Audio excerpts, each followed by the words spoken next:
Allora, stiamo parlando di arte e mondo del digitale. Abbiamo visto come Christie abbia annunciato la vendita di un'opera d'arte di Beeple, un artista americano, a 69 milioni di euro, un'opera d'arte virtuale, digitale. Tu da artista, attore, scrittore, regista, come vedi questo cambiamento? È una rivoluzione positiva? Beh, secondo me è quello che sta cambiando la società. Io inizio l'attività lavorativa come pittore, come disegnatore di fumetti, ho alle spalle una serie di esperienze di successo come la rivista Il Male degli anni 70, eccetera, ma per vendere i miei quadri devo trovare un mercante d'arte che pensi che io possa essere un affare. E uno può dire, vabbè, ma tu non sei nessuno. Beh, ma mio padre ha preso pure il Nobel e si è trovato nella stessa situazione. Cioè, il mercato dell'arte è un club, un gruppo chiuso e decide di mandare avanti certe persone perché può rendergli di più per strani ragionamenti, eccetera, eccetera. Comunque, diciamo, un essere umano normale che non ha particolari amicizie non poteva accedere al mercato dell'arte.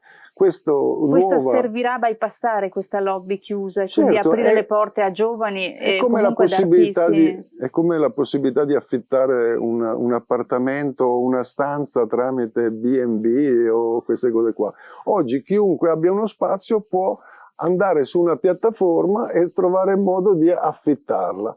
Oggi ugualmente chiunque abbia un'opera d'arte può andare su queste piattaforme e venderla direttamente. È una grande rivoluzione. È una rivoluzione sociale allora anche questa. Un Van Gogh oggi forse non troverebbe lo spazio che ha avuto all'epoca e chissà quanti Van Gogh ci sono poi. Esattamente questo. Una volta tanto i Van Gogh, anche se sono un po' pazzi, ma se sono bravi, possono arrivare al grande mercato. La rivoluzione nella rivoluzione è che non viene venduto soltanto il quadro, l'oggetto fisico, ma viene venduto anche il file, cioè l'oggetto virtuale che non c'è. Vendi una serie di 0 e di 1 che però sono autenticati, nessuno può falsificarli e sono certificati da un sistema complicatissimo di queste valute virtuali. Insomma, è una roba, per spiegarla io me la sono dovuto far spiegare da un amico, Francesco Lato, ma ci ha messo parecchio a farmelo capire. Però c'è sempre comunque la garanzia di possedere un pezzo unico, perché certo. Questa tracciabilità comunque mantiene l'unicità dell'opera.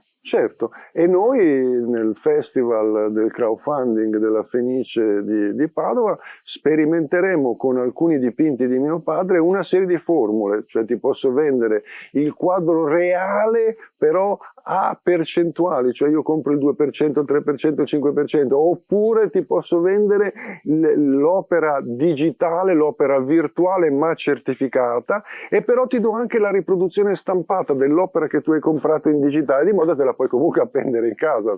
Quindi rende anche più fruibile l'opera d'arte, perché è più accessibile forse anche a più persone, non solo un possessore dell'opera in sé.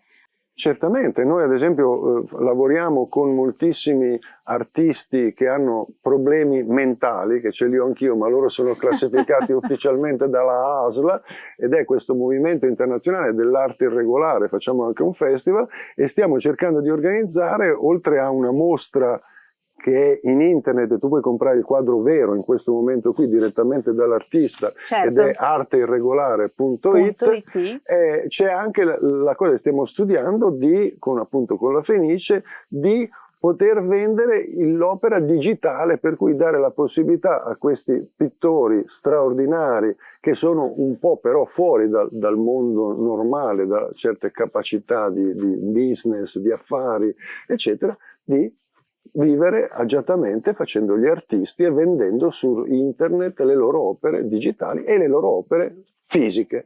È una rivoluzione colossale. Grazie. Grazie a voi.